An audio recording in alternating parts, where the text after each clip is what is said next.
সুবহানাল্লাহ। আসসালামু আলাইকুম। দাঁড়ান, এই ভিডিওটা স্কিপ করে যায়েন না। একটু ধৈর্য নিয়ে এই ভিডিওটা একটু দেখার চেষ্টা করুন। দেখুন, এই বাইয়েরা, এই মুলই সাহেবরা, এই হাজিরা আমাদেরকে কি দেখানোর চেষ্টা করতেছেন। আমরা তো অবশেষে দেখতে পারলাম একটা বাক্স তারা বের করছেন। এই বাক্সর ভিতর থেকে আরেকটা ছোট্ট বাক্স বের করছেন। সেখানে একটা রুমাল আছে, সেই রুমাল দিয়ে ঢাকা ছিল সেই বাক্সটা।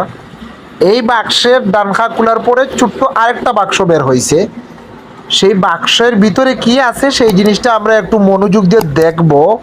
সেটা দেখার জন্য আমাদেরকে ধৈর্য নিয়ে বসতে হবে। আর আশা করি আপনি যদি এই ভিডিও নিয়ে একটু ধৈর্য দিয়ে দেখেন তাহলে আপনার লস হবে না।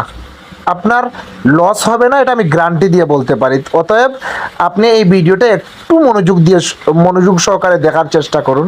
আশা করি আল্লাহ তাআলা আপনাকে ধৈর্য নিয়ে দেখার আল্লাহ তাআলা আপনাকে তৌফিক দান করুন। একটু মনোযোগ দিয়ে ভিডিওটা দেখুন। একটা গামছার ভিতরে কি একটা জিনিস আছে, সেই জিনিসটা বের করার চেষ্টা করতেছে। গামছাটা সরানো হলো। এই গামছাটা সরানোর পরে গামছার ভিতরে আরেকটা গামছার ভিতরে একটা খুব সুন্দর একটা কাপড়ের মধ্যে মুড়ানো ছিল। সেই জিনিসটা খুব পবিত্র একটা জিনিস হবে আমি মনে করি।